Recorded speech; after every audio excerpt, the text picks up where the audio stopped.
우리 오늘 같이 볼 말씀은 마태복음 7장 우리 7절부터 우리 11절까지, 주변에는 12절까지로 했는데 12절은 다음에 보고요. 우리 7절부터 11절까지 보도록 하겠습니다.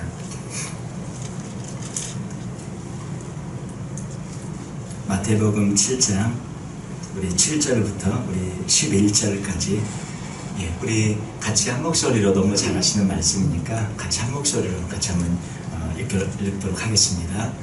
구하라 너희에게 주실 것이요, 찾으라 그리하면 찾아낼 것이요, 문을 두드리라 그리하면 너희에게 열릴 것이니, 구하는 이마다 받을 것이요, 찾는 이는 찾아낼 것이요, 두드리는 이에게는 열릴 것이니라. 너희 중에 누가 아들이 떡을 달라는데 돌을 주며 생선을 달라는데 뱀을 줄 사람이 있겠느냐? 너희가 악한지라도 좋은 것으로 자식에게 줄 줄 알거든 하물며 하늘에 계신 너희 아버지께서 구하는 자에게 좋은 것으로 주시지 않겠느냐? 아멘. 여기까지 보겠습니다. 구하라, 찾으라, 두드리라. 정말 기도에 대한 참 저희가 사랑하고 애송하는 그런 말씀 중에 한 구절입니다. 오늘 말씀은 영의 죄 8번째로 구하지 않는 죄. 저희가 늘 많이 구하고 살고 기도하고 있는 것 같은데, 구하지 않는 죄를 사실 또 저희들이 보면 사실은 많이 알게 모르게 이렇게 또 지으며 살아가는 그런 모습을 봅니다. 저는 이 말씀을 개인적으로 우리가 이 말씀은 개인적으로 아마 많이 이렇게 삶에서 또 이렇게 응답이 있고, 이 말씀으로 기도해서 또 그 해결되고 응답받고 또 체험되어지는 그런 아마 간증들이 많은 말씀일 것 같아요. 저 개인적으로도 이 말씀을 통해 몇 번 이제 그런 기도의 응답이 있었는데, 그 중에 한 가지가 기억이 납니다. 제가 이제 군대에 있을 때 우연히 이 말씀을 보면서 저는 그걸 한 번도 그렇게 생각해 본 적이 없는데, 구하라 이 말씀을 읽는 순간에 그때 제가 아직 사귀는 그런 사람이 없었거든요. 군대 그래서 이제 제대하고 이제 나서 이제 나중에 이제 1년 뒤에 아내를 만났는데, 이 말씀을 읽는 순간에 아내를 위해 기도하라 이런 말씀이, 이게 저는 좀 개인적으로 그랬어요. 그래서 아내를 위해서 기도해야 되는구나, 구하라. 그래서 그러면 또 주실 것이라고 그랬으니까 아내를 위해서 기도해야 되겠구나. 그래서 구체적으로 아내를 놓고, 물론 그 전에 했지만 이 말씀이 개인적으로 저에게 확 다가오면서 구하라, 내가 너에게 줄 것이고, 찾으라 그러면 찾을 것이고, 두드리라 그러면 너에게 열릴 것이다. 이 말씀이 개인적으로 와서, 저는 이제 아내를 만나기 전에 군대 있을 때 이 말씀을 듣고 기도하면서 드디어 한 1년 정도 있다가 아내를 이제 제 친구 목사님, 그리고 또 그 친구 목사님 부인 사모님, 이렇게 연결이 되어져서 서로 친구 목사님은 저를 소개했고, 그 친구 목사님 사모님은 또 제 아내를 소개해서, 이제 지금 그때는 같이 신대원 다니고 신학대를 다닐 때 전사님이었죠. 이제 그렇게 되어졌는데, 소개해서 이렇게 만나게 되어졌는데, 저 개인적으로도 이런 체험이 있는 그런 말씀, 아마 우리 모든 이 말씀이 개인적으로 이렇게 이 말씀을 붙잡고 기도해서 뭔가 이렇게 체험이 있는 그런 말씀일 거예요. 그래서 이 말씀을 저희들이 언제나 생각하면서 기도하고 또 주님 앞에 구하고 찾고 두드리는 그런 것을 제가 언제나 늘 저희 평생에 해야 될 줄로 믿습니다. 주신다고 했고, 찾는다고 했고, 두드리면 열린다고 했는데, 저희가 안 해가지고 이거를 주님이 벌써 약속해 놓으신 걸 못 받는다면 이건 저희 문제고 저희 책임이고 저희가 잘못하는 것이겠죠. 이 약속의 말씀대로 늘 그렇게 기도하면서 또 주님 앞에 구하고 찾고 두드려서 그 모든 응답을 받으시는 저희 모두가 되시길 바랍니다. 근데 오늘 이 말씀을 저희가 이제 이 말씀을 조금 더 깊게 저희가 말씀을 좀 생각해 보면서 좀 저희가 들어가 보면 좋겠습니다. 근데 구하라, 찾으라, 두드리라, 이 동사들이 전부 진행형 동사입니다. 헬라의 진행형 동사. 이 말은 무슨 뜻이냐면, 지속적으로 반복되는 그런 행위를 나타낼 때 쓰는 그런 동사예요. 그게 진행형입니다. 그래서 구하고 찾고 두드리라는 것이 한 번 해서 끝나야 된다는 게 아니고요. 어떻게 해요? 지속적으로 반복되어야 한다. 그 뜻을 주님께서 지금 말씀해 주고 있습니다. 그러니까 구하고 찾고 두드려서 이것을 반복적으로 지속적으로 해야 되는데, 그런데 그러면 주님께서 뭐라고 하십니까?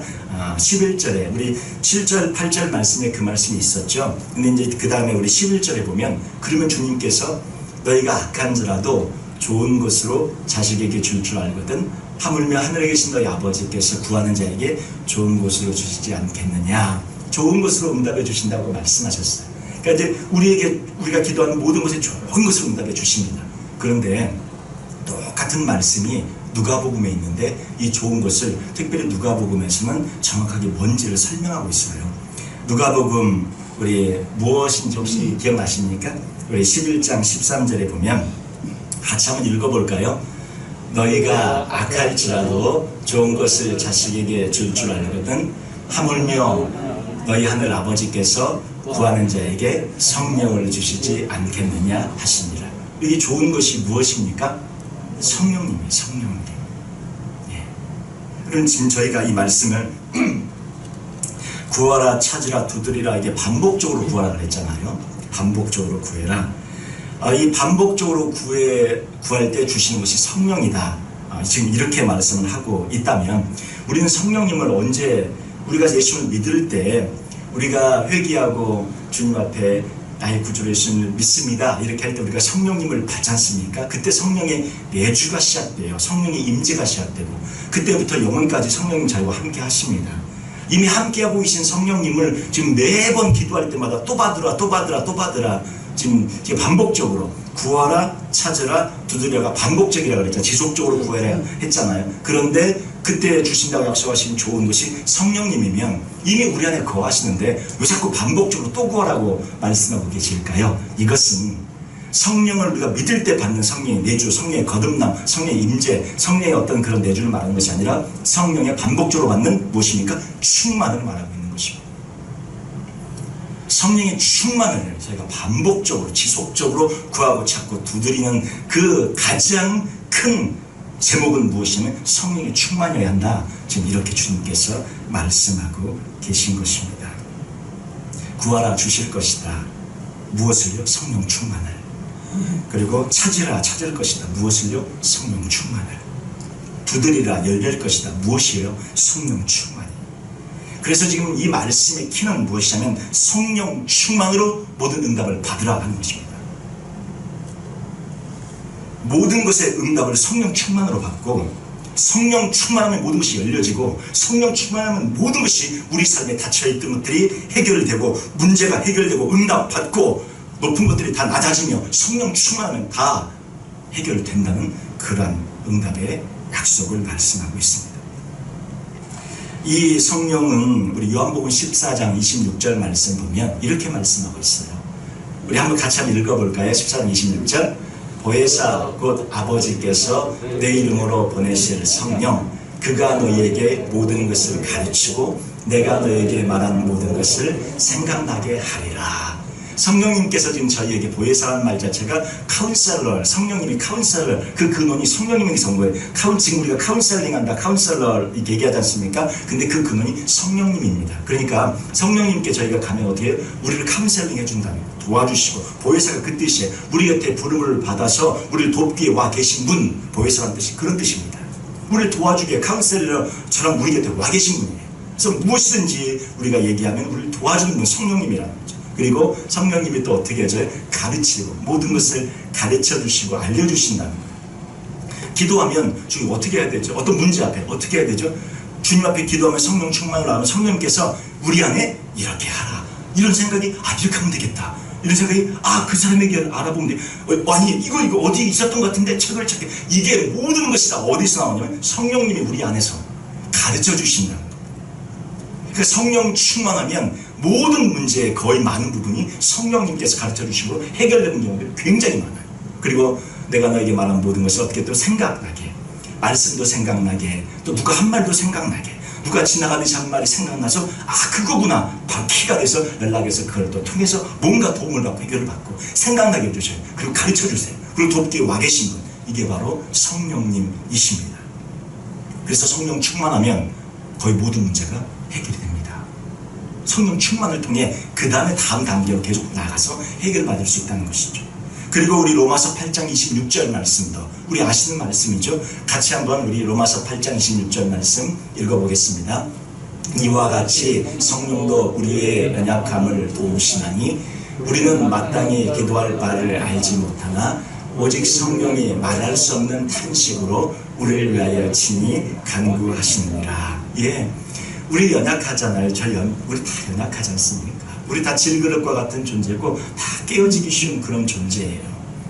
그런 연약함을 성령님께서 도와주세요. 성령님이 도와주신다고 말씀합니다. 그리고 우리를 위해서 친히 기도해 주시고, 우리는 기도할 것도 모르는데 무엇을 기도해야 될지도 모르는데 성령님이 말할 수 있는 탄식으로 우리를 위해 지금도 친히 기도하고 계시고 도와주고 계십니다. 그러니까 기도를 대신할 정도의 성령님이 말할 수 있는 탄식으로 우리가 지금 구하고 찾고 두드리는 그 기도를 해야 되는데 누가 하고 계세요? 성령님이 하고 계시니 이 모든 응답이 사실 어디서 오는 겁니까? 성령님께로부터, 성령 충만으로부터 우리에게 기도 응답이 오고 있으니까 성령님을 우리 안에 이미 임재하고 계시지만 충만하도록 늘 기도하며 구하고 간구해야 한다는 것입니다. 근데 우리가 성령님의 충만을 기도하지 못하고 간구하지 못하고 구하지 않는 게 우리의 죄라는 거예요. 성령 충만하면 매번 기도할 때마다 도움을 받을 수 있고 응답이 되는데 기도하지 않아서 물론 성령님이 내주하십니다. 지금 말씀은 그 점을 더 깊이 들어가라는 거예요. 성령 충만을 늘 하지 못함으로, 받지 못함으로, 체험하지 못함으로 그 성령 충만이 가져오는 그런 응답을 받지 못하면 그것이 우리에게 죄가 된다고 말씀합니다. 근데 이제 기도를 저희가 생각해 볼 때 우리 세 가지 우리가 우리 믿음을 굳이 나누기가 참 어렵지만 기도의 세 가지 레벨을 저희가 한번 생각해 본다면 구원, 우리 지난번에 말씀 많이 했죠. 천국에 겨우 들어가는 불 가운데 얻는 것 같은 그런 구원을 얻으시는 분들이 있지 않습니까? 그런 분들, 구원만 겨우 받는 자들의 그런 기도, 이게 이제 첫 번째 기도 레벨이죠. 구원을 겨우 받으시는 분들의 기도 레벨이 첫 번째 기도 레벨이고, 이런 경우는 대부분 어떤 경우입니까? 성령께서 근심하시는, 그렇게 대부분이에요. 성령께서 근심하시는 그런 삶을 사는 게 대부분이고, 이런 분들이 주로 드리는 기도의 모든 제목은 대부분 뭐냐? 자신을 위해서, 자신만을 위해서, 개인만을 위해서, 그 가정만을 위해서, 그런 기도가 대부분입니다. 기도가 남까지 나아가지 못합니다. 이게 이제 구원만 받은 자들의 그런 기도고, 두 번째 레벨은 성 안에 들어갈 권세를 얻기 위하여 애쓰는 그런 자들의 그런 기도. 이런 분들은 그 옷을 빤다고 얘기했던 것처럼 간혹 또 성령 충만을 체험하기도 하죠. 근데 이런 분들은 기도가 주로 자신의 죄를 회개하는 그런 데 집중되는 그런 기도의 두 번째 단계 레벨입니다. 세 번째 단계 레벨은 성 안에 사는 자들의 기도. 성 안에 사는 자들의 기도라는 것은 주님의 얼굴을 보며 주님의 임재 안에 사는 그런 분들의 기도라면 이것은 늘 성령 충만할 수 있겠죠. 성령 충만한 자의 기도이면서 동시에 어떻게 해요? 그 안에서 성령님이 기도하고 예수님이 기도해서 이분들의 기도는 자신을 위한 기도가 거의 대부분, 물론 하죠. 안 한다는 게 대부분이 자신을 위한 기도보다 기도의 시야가 넓어져서 거의 다른 분들을 향해 기도가 나아갑니다.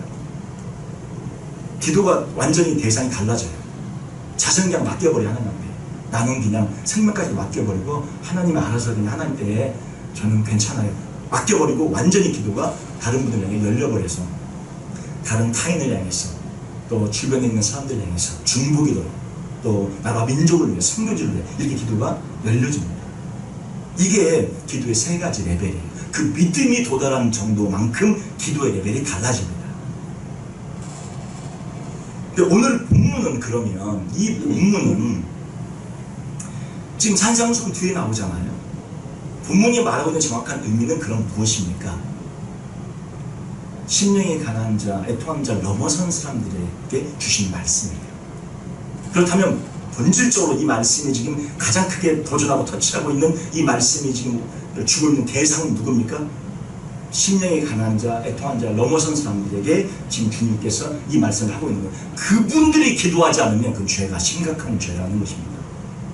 물론 그렇다고 해서 저는 아직 심령이 가난한 자 이게 조금 생각하고 있는데요. 그러면 이 말씀은 제게 해당이 안 되나요? 아니요. 저 아까 결혼 군대 있을 때 했잖아요. 그때도 하나님께서 이 말씀으로 얼마든지 심령이 가난한 자가 아직 안 됐으니까 심령이 가난한 자가 되기 위해서 기도하지 말라는 그런 말씀인가? 아니죠. 심령이 가난한 자가 되기 위해서 우리가 어떤 믿음에 있든지 상관없이 기도하고 내가 심령이 가난한 자가 되고 싶어요, 애통한 자가 되고 싶어요, 기도하라고 한 것처럼 지금 이 말씀이 구하라 찾고 두드리라가 이 믿음에 오지 않아도 누구든지 이 말씀을 붙잡고 기도하고 이 말씀을 붙잡고 간 거면 응답이 있고 축복이 있다는 거예요. 그런데 더 중요한 것은 심령이 가난한 자가 됐어요, 애통하는 자가 됐어요, 그게 무엇인지 알았어요. 그런데도 불구하고 구하고 찾고 두드리는 이 기도 앞에 성령 충만을 구하는 그런 하나님의 부르심 앞에 응답하지 않으면 더 큰 죄가 된다는 것입니다. 모르면 모르니까 그렇다고 쳐. 그러나 아는 하나님의 사람들이 기도하지 않는 것은 하나님이 주신 은혜가 무엇인지를 알고 체험한 사람이 기도하지 않는다는 것은 큰 죄가 된다고 말씀하고 있습니다. 사실 이 말씀은 저들이라고 하는 말씀입니다. 주님 앞에 늘 기도한다고 하고 늘 간구한다고 하지만 주님이 원하시는 그런 수준의 기도를 주님이 원하시는 수준이 무엇인지를 알거든요.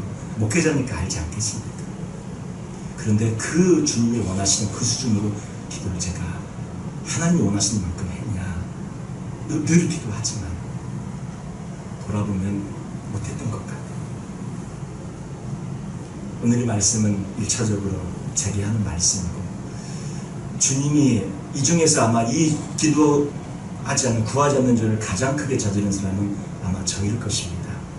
제가 회개하는 마음으로 이 말씀을 대하고 우리 모든 성도들에게 이 말씀이 하나님의 말씀으로 부딪히신다면 그 말씀을 나의 말씀으로 받아서 오늘 이렇게 나아가면 좋겠습니다.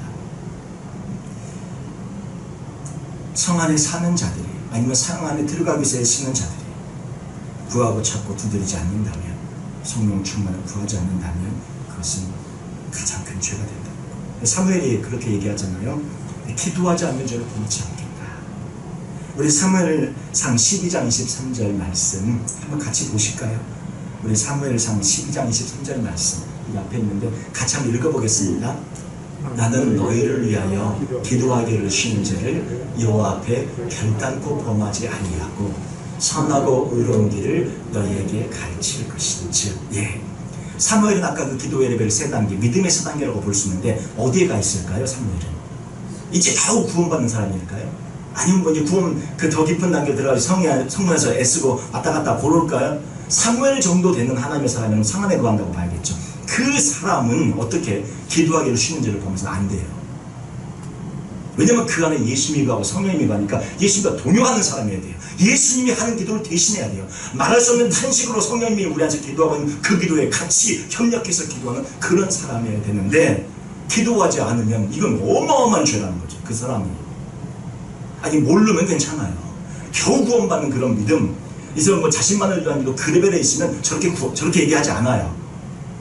그런데 그런 사람들 가끔 기도도 괜찮아요. 그런데 하나님의 은혜와 깊이 있는 것을 알고 체험한 분이 기도하기를 쉰다. 이거는 어마어마한 죄가 된다는 것이죠. 이게 영예죄예요.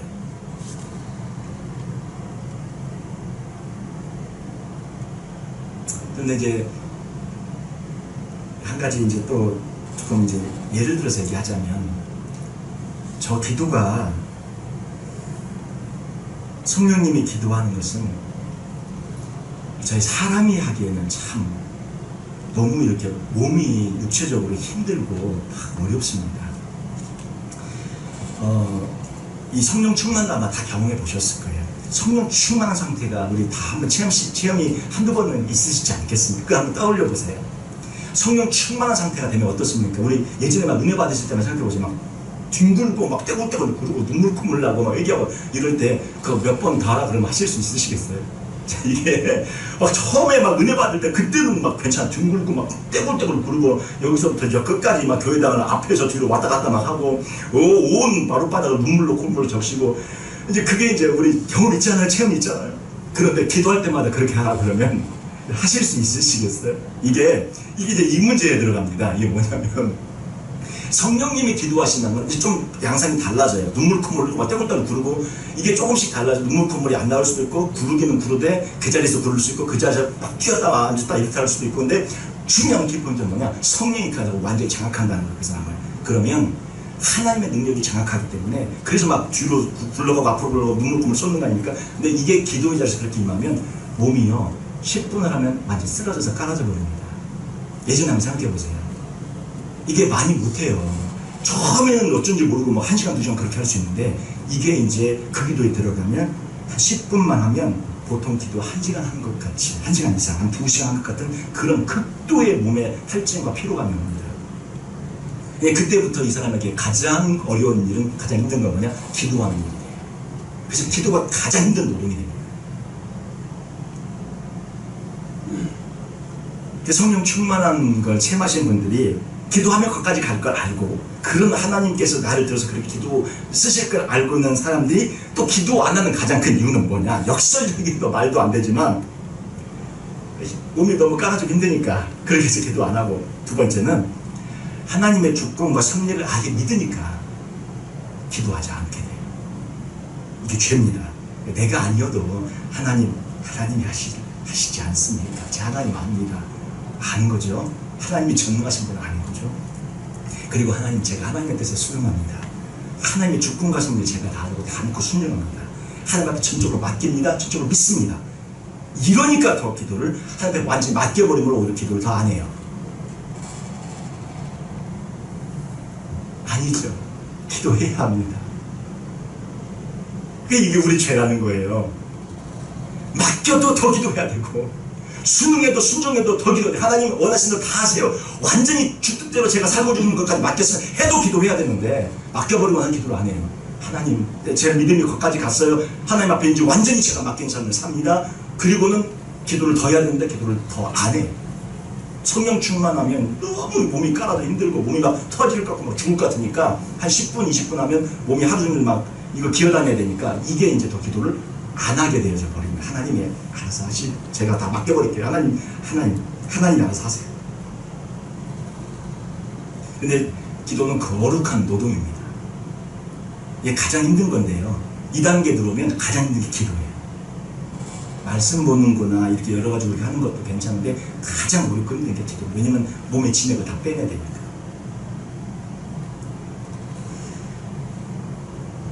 사실 몸이 너무 견디기 힘들고 죽을 것 같아서 기도를 자주 못해요. 근데 이것이 기도하지 않는 죄입니다.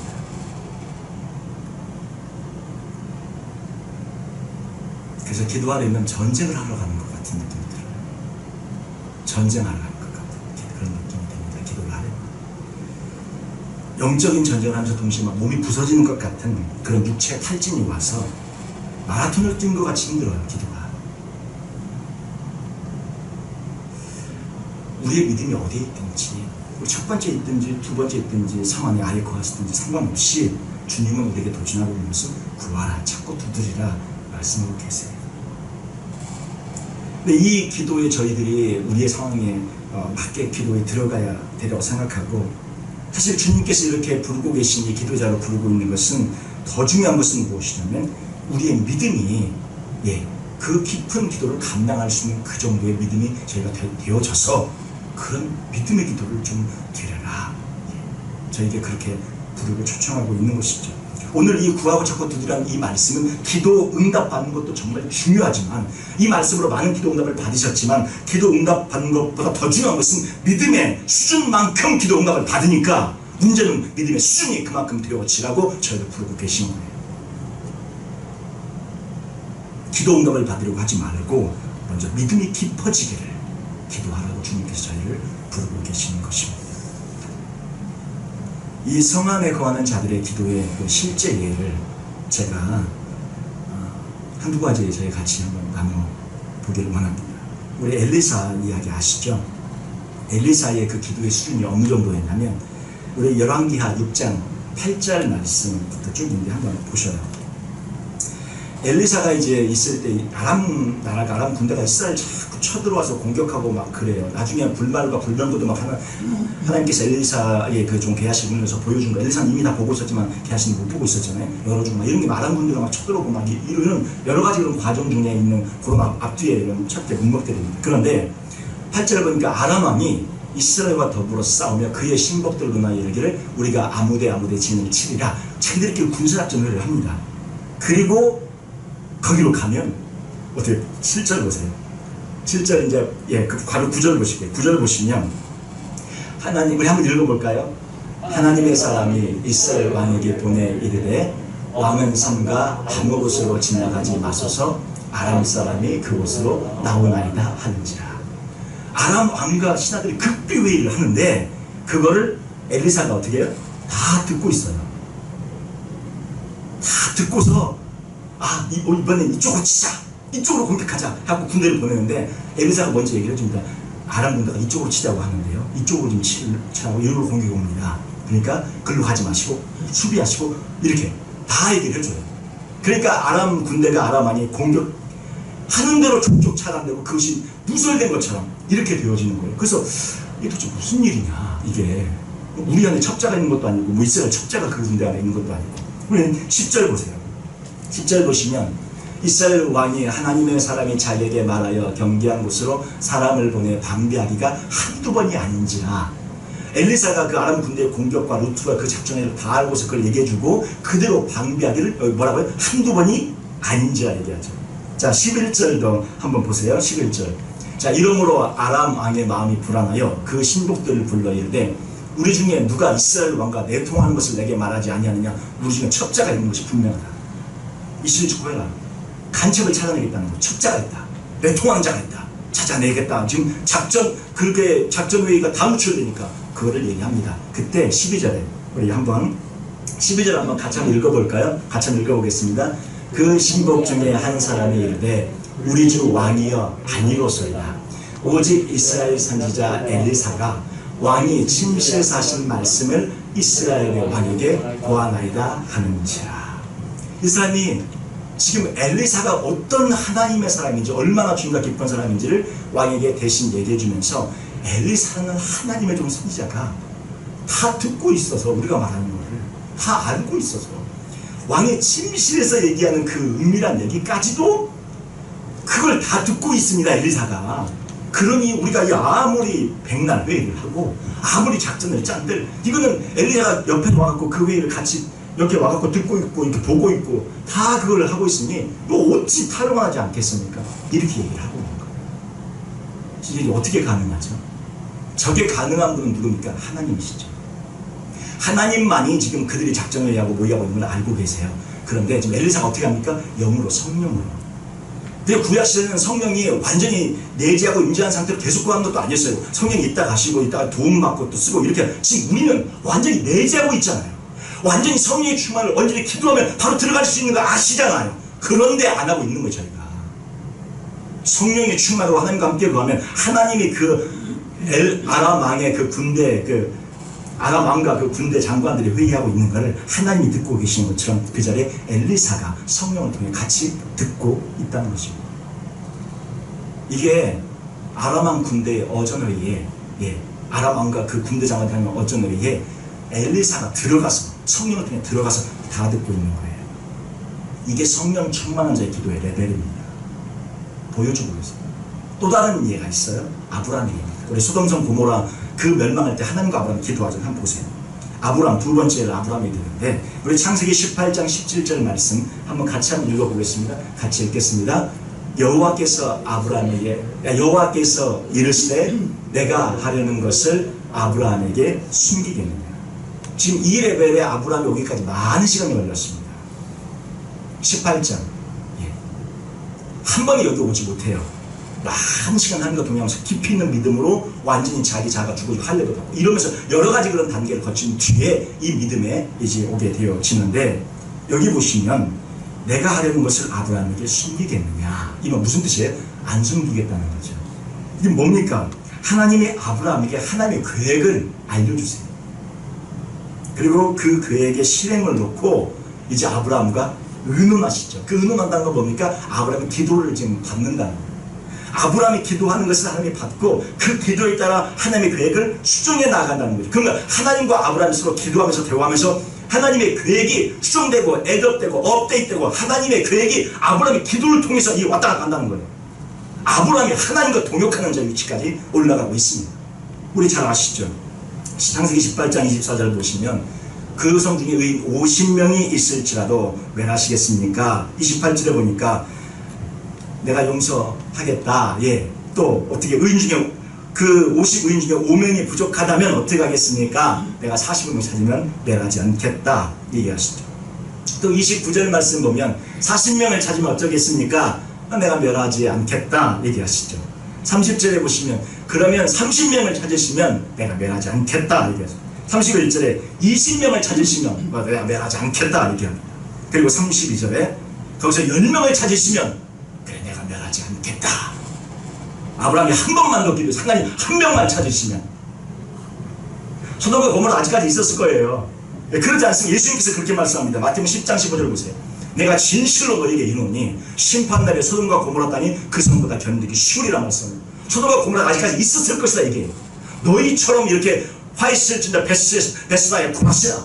내가 너에게 베푼 모든 기적을 소돔과 고모라에 베풀었다면 그 땅이 아직까지 있었을 것이다. 주님께서 말씀합니다. 무슨 얘기입니까? 이 소돔과 고모라의 멸망 자체가 아브라함 하나님의 사람 한 사람의 그 성령 충만한 자의 기도를 통해서 이게 살고 죽고가 왔다 갔다 했다는 거죠.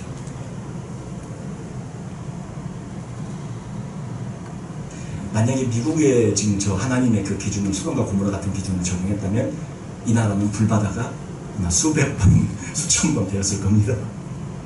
하나님은 지금 참고 계시고 이 나라에 하나님의 의인들이 숨어서 기도하고 있는지 몰라요. 지금. 하나님께서 이 나라에 아니면 한국을 위해 하나님 제 생명을 대신 가져가서 이렇게 기도한 사람이 있을지 모릅니다. 우리 에스겔서 22장 30절 말씀 보세요. 에스겔서 22장 30절 말씀 보면 한번 같이 30절 31절인데 같이 한번 읽어볼까요?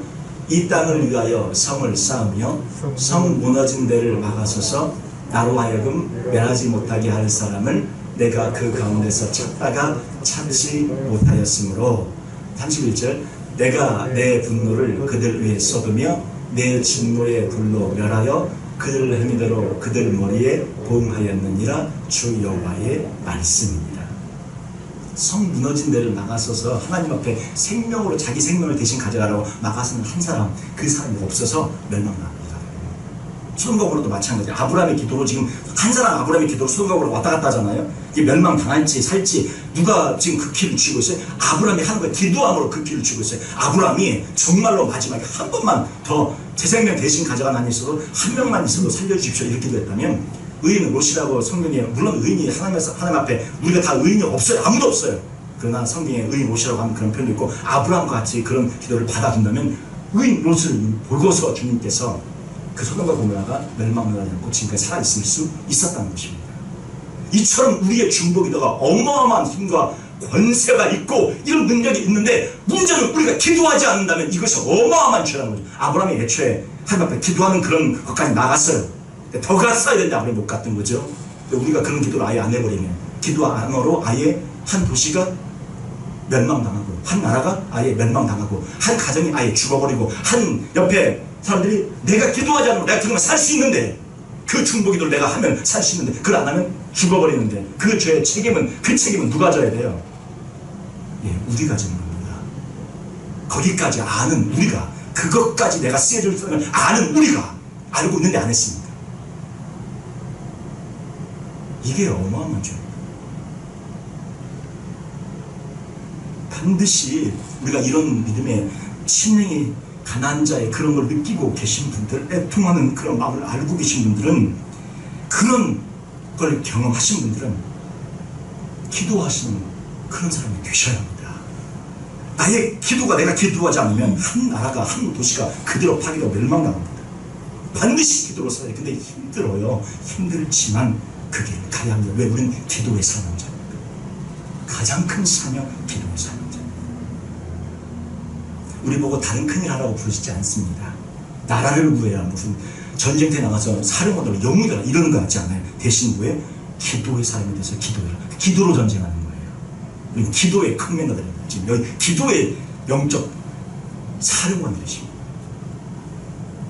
다른 사람은 근데 모르죠. 아브라함이 그렇게 기도하는지 누가 알겠어요? 아브라함의 기도로 소돔과 고모라가 살고 죽고 다른 사람들은 웃죠. 에이, 무슨 말도 안 되는 얘기야. 소돔과 고모라에 우연히 막 불과 유한이 떨어진 거지. 그게 뭐 그 전에 누가 좀 실험을 했어? 누가 소돔과 고모라가 살고 죽는 것이 한 사람이 기도한다고 그게 돼? 근데 하나님은 그 한 사람을 위해서 하나님의 계획이 수정된 하나님이 하시는 건데 하나님을 움직이는 사람은 이 사람이라는 거죠. 저희가 그런 사람이에요. 예레미야 5장 1절 말씀도 한번 저희 같이 한번 읽어보면 좋겠습니다. 같이 한번 읽어볼게요. 너희는 예루살렘 거리로 빨리 다니며 그 넓은 거리에서 찾아보고 알라. 너희가 만일 정의를 행하며 진리를 구하는 자를 한 사람이라도 찾으면 내가 이 성읍을 용서하리라. 한 사람만 있으면, 그걸 기도하고 중보한 그 한 사람만 있으면 용서하시겠다. 지금 하나님은 그 한 사람으로 저희를 부르고 계십니다. 바로 네가 그 한 사람이 되라. 너는 그 한 사람이 될 수 있다. 그리고 이미 그 한 사람으로 쓰여졌는데 우리가 기도에 관둔 거죠. 지금 받고 있었는데 관둔 거예요. 너무 힘들어서 기도하기도 힘들고, 하나님이 알아서 하시니까 나 좀 맡기고 하나님께 맡겨. 조금 나 편히 가면 안 돼요? 이런 거죠. 기도를 그렇게 내가 그냥 죽을 만치 그냥 그렇게 막 내 몸이 죽을 것 같은 그런 기도를 계속 해야 돼요? 안 그래도 뭐 하나님이 다 알아서 하시는 거, 하나님이 그냥 알아서 하시고 저 좀 내버려 두시면 안 돼요? 조금 그냥 쉬면서 갈게요. 이게 하나님의 그런 은혜를 체험하시는 분들이 한참 기도하다가 멈추는 게 이런 거예요. 주님 다시 물으십니다. 아들아, 딸아, 너가 아니면 누가 하냐? 아무도 안 하는데 네가 아니면 누가 하냐? 다시 이거를 저희가 붙잡기를 원합니다. 한 사람만 있으면 되는데, 여러분 리즈 하월즈의 중보기도라는 책을 혹시 두란노에서 나왔는데 보셨습니까? 꼭 보시기 바랍니다. 중보기도, 책 이름이 중보기도고요. 리즈 하월즈, 그 사람의 인생을 다루는데 두란노에서 나왔어요. 근데 중보기도의 사람입니다. 근데 이 사람이 어느 정도까지 기도하면 쭉 일생이 나와 있는데, 그 책을 이제 읽어보시면 너무 많은 내용들이 있으니 읽어보시고, 그 사람이 2차 대전을 자기와 함께 구공부하던 학생들과 함께 2차 대전이 벌어지면서 이 사람은 어떻게 그 2차 대전을, 이 사람은 이제 전쟁 때 군인은 아니잖아요. 군인은 아닌데 자기와 함께 학생들과 어떻게 하냐면 기도로 전쟁을 해요. 기도로. 전쟁 때 나가서 군인들이 얼마나 힘들게 싸웁니까? 저도 제가 군대에 있을 때 뭐 사랑개 훈련, 혹한개 훈련, 무슨 훈련 나가면 야전에서 한 6개월씩 텐트 치고 저도 그런 훈련의 경험들이 있습니다. 승진 훈련장이라고 철원 어디 근처에 그 막 여러분들 TV에서 보시면 비행기가 막 미사일 쏘고 막 이렇게 헬기들이 쏘고 전차가 막 쏘고, 저도 그런 중에 하나였기 때문에 그곳에서 6개월씩 훈련을 살았어요. 막 전차가 쏘고. 그러면 이제 거의 겨울을 납니다. 세상에 제가 사과를 간식이라고 줬는데 사과를 먹으려고 먹지도 못하니까 바로 먹을 수 없으니까 놔두고 텐트 안에 놔두고 나갔다가 훈련 받고 저녁에 들어서 사과를 먹으려고 하니까 사과가 얼었어요. 그 얼어갖고 그래도 너무 먹고 싶으니까 사과를 먹는데 이게 안 먹어지니까 이빨로 막 긁어가지고 이렇게 사과를 오덕오덕 긁어가지고 그렇게 먹은 기억이 있습니다. 아마 우리 그런 경험들이 있으시고. 얼마나 어렵습니까? 군인들이 힘들거든요. 그렇게 밖에서 있고 혹한기 훈련에 나가서 이렇게 잠을 자면 잠이 안 와요. 2시간을 떨다가 잠이 너무 추워서 잠을 못 자고 2시간을 떨다가 겨우 설장이 자면 도침문스라고 깨워요. 그러면 워크 신발이 완전히 얼어가지고 이게 펴지지가 않고 그걸 발 집어넣는데 5분이 걸려요. 신발에 집어넣는데. 그리고 나가서 달달달달 2시간 떨다가 또 들어오면 잠이 안 나요. 2시간 떨다가 잠을 못 자고, 그리고 30분 자다가 또 깨갖고 아침에 또 그거를 밤새 그 몇 개월 하는 거예요. 제가 승진에 6개월 나가 있었습니다. 승진을. 근데 그게 얼마나 힘들고 어렵습니까? 그런데 리즈 하월즈는 2차 대전이 벌어졌을 때 그 군사들이 생명내라고 싸워가는 그거를 어떻게 하냐면 이렇게 표현해요. 그가 한 말은, 하나님은 기도자를 부르고 계십니다. 정말 전선에서 적을 대항하여 싸우는 것처럼 마귀와의 싸움에 자기 생명을 제단 위에 올릴 수 있는 사람을 찾고 계십니다. 우리가 같이 그런 사람이 되십시다. 그러니까 군인들은 전쟁터에서 자기 생명을 놓고 싸우는데 이 사람들은 기도로 자기 생명을 거기 기도의 자리에서 내놓고 싸우는 거예요. 성령 충만을 경험하신 분들은 이 기도가 쉬운 기도가 아니거든요. 그 자리에서 군인들보다 나중에 리차월즈 이 사람들이 군인보다 결코 이들이 쉬웠고 이들은 군인보다 쉬운 자리다 이렇게 볼 수 없어. 왜냐하면 여기는 완전 진에게 깔아지는 그런 기도를 하고 있기 때문에 이 기도의 그런 싸움을 싸운 사람들은 군인보다 결코 여기는 더 싸움이 쉽다 이렇게 말할 수 없어요. 똑같이 정말 완전히 어려운 그런 싸움을 육체로 몸으로 했던 거예요. 그런 기도의 깊이 들어갔던 거예요. 주님께서 오늘 저희들을 그런 하나님의 사람들, 심령이 가난한 자가 되어졌고 애통한 자가 되어진 사람들은 무슨 말씀인지 하는데 그 기도의 자리로 주님께서 부르시고 계시는데 우리가 안 하고 있어요.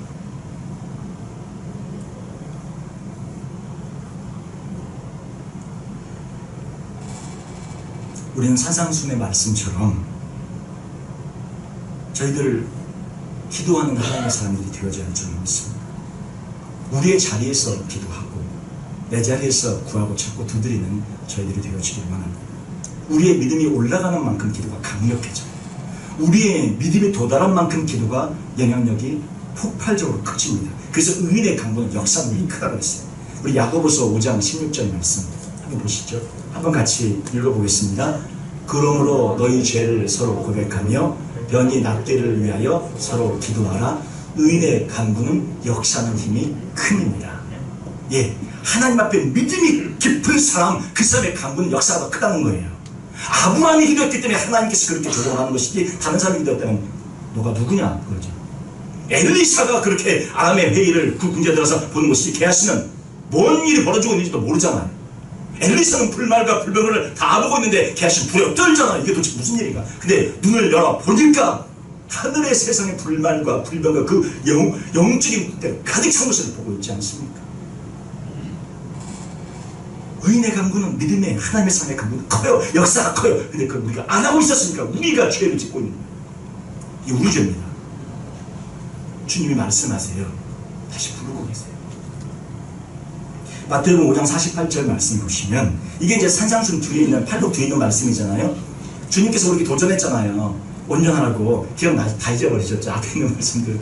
우리 팔복에 있는 말씀 특별히 제가 정말 우리 산상순 지금 저희가 우리 마태복음 5장, 6장, 7장 이 말씀은 이거를 이렇게 한 번씩 이렇게 가끔 이렇게 생각나시면 좀 이렇게 보시면 저도 그렇고 항상 이렇게 좀 가까이 하시면 좋을 것 같아요. 그때 5장 48절에 그러므로 하늘에 계신 너희 아버지의 온전하신 것 같이 너희도 뭐라고 했어요? 온전하라.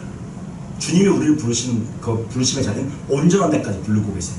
근데 온전한 자들이 되면 그 다음에 어떻게 해요? 우리 말씀 빌립보서 3장 15절 16절 말씀 한번 같이 읽어보겠습니다. 그러므로 누구든지 우리 온전히 이룬 자들은 이렇게 생각할지니 만일 어떤 일에 너희가 달리 생각하면 하나님이 이것도 너희에게 나타내시리라. 오직 우리가 어디까지 이르렀던지 그대로 행할 것이라. 이 말씀의 뜻이 무엇입니까? 아까 온전하라고 말씀하셨죠. 마태복음 팔복을 거쳐가면서 하나님의 사람이 되어주고 온전함에 이르게 되어지면 주님께서 말씀하는 것은 너희 온전히 누구든지 우리 온전히 이룬 자들은 이 말은 팔복을 통과한 자들은 심리에 관한 것이 무엇인지 알고 애통하는 것이 무엇인지 아는 사람들, 그 온전한 사람들, 거기까지 온 사람들은 이제 이렇게 생각해도 좋다 이렇게 얘기했어요. 어떻게 해요?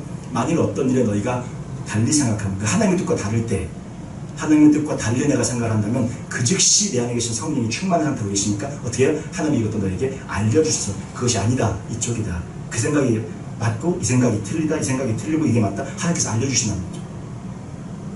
그리고 오직 우리가 어디까지 이르렀던지 그대로 행할 것이다. 이 믿음이 우리의 것까지 이룰 수도 있고 도달하지 못할 수도 있는데 이 믿음이 이른 상태까지 저희가 이렇게 행하며 나아가라고 말씀하고 계신 거예요.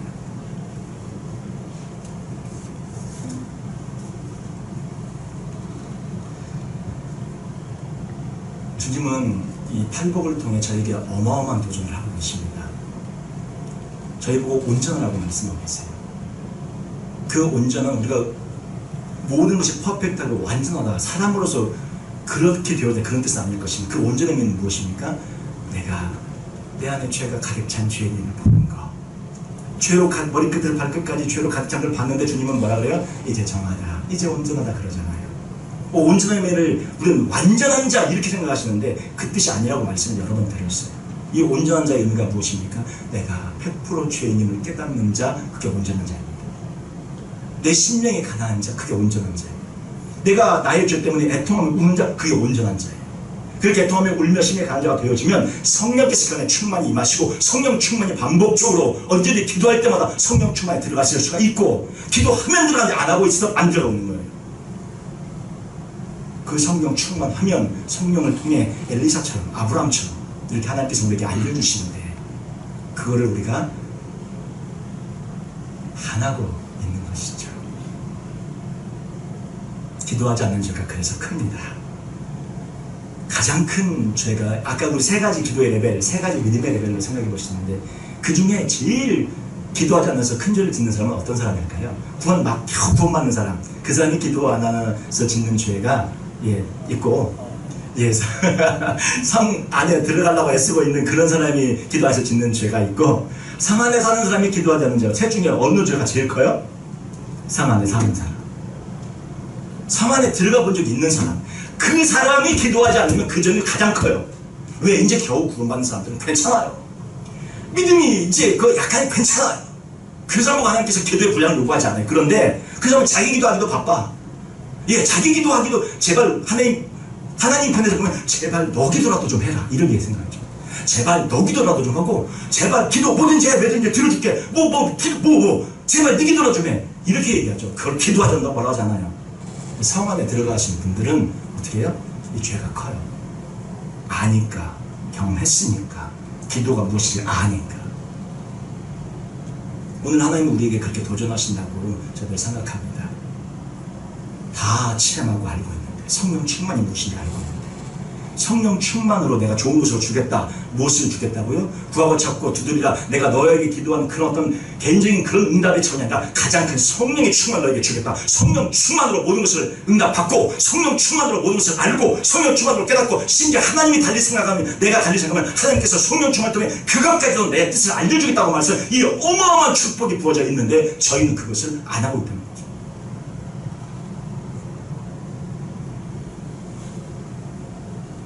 하나님이 구하시는 그 단 한 사람으로 저희들이 부름받았고 그 사람이 되었으면서 그 한 사람이 기도하지 않으면 어떻게 해요?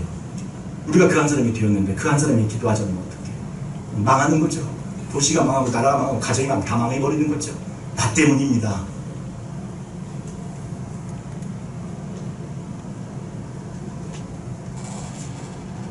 누가복음 12장 48절 말씀 마지막으로 한 말씀 읽어볼까요?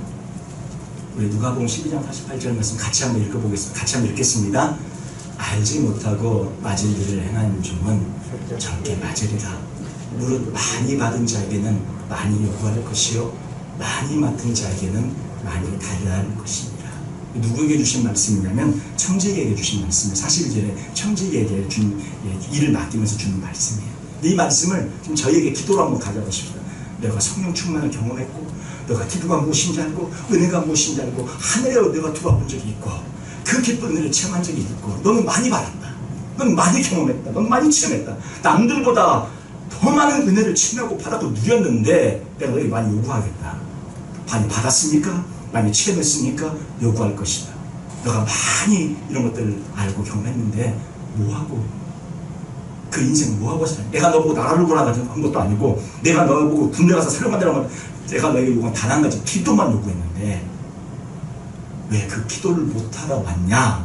천국문에서 그러시면 저희 거기 앞에서 예수님 분들 어떻게 보실 거예요?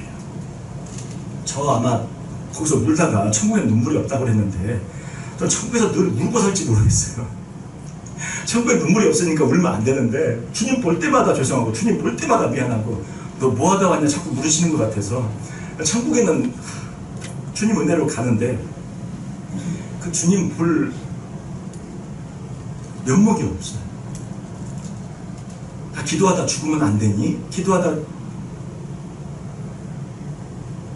나의 은혜로 사는 거니까 그냥 기도하다 죽겠다는 마음으로 그냥 기도하다 죽으면 안 되니? 그렇게 할 수 없었니? 그렇게 물으실 것 같아요.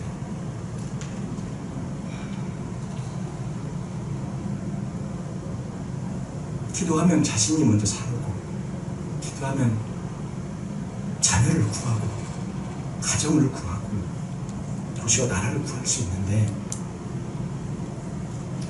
우리가 기도하지 않아서 하나님 앞에 참 할 말이 없을 것 같은, 우리 예수님 앞에 할 말이 없을 것 같은 저희의 그런 마음이 느껴집니다. 저희의 고백이고, 오늘 이 말씀이 우리에게 주신 하나님의 음성으로 들려졌으면 좋겠습니다. 예, 구하세요, 찾으세요, 두드리세요. 어떤 상황에 있어도 괜찮습니다. 어떤 믿음에 있어도 괜찮습니다. 다 그 믿음에 맞게 주님이 응답해 주세요. 다 축복해 주십니다. 그러나 오늘 하나님이 부르시는 이 부르심이 무엇인지를 정확히 알고 계시고 그걸 깨닫고 계신 분들은 오늘 나에게 들려주신 하나님의 평생의 그런 부탁으로, 하나님께서 나에게 내 인생의 나머지 마지막을 이렇게 살아달라고 주님이 우리에게 부탁하는 그런 주님의 음성으로 들으신 저와 우리 모두가 되시기를 주님의 이름으로 축원을 드립니다. 기도하겠습니다.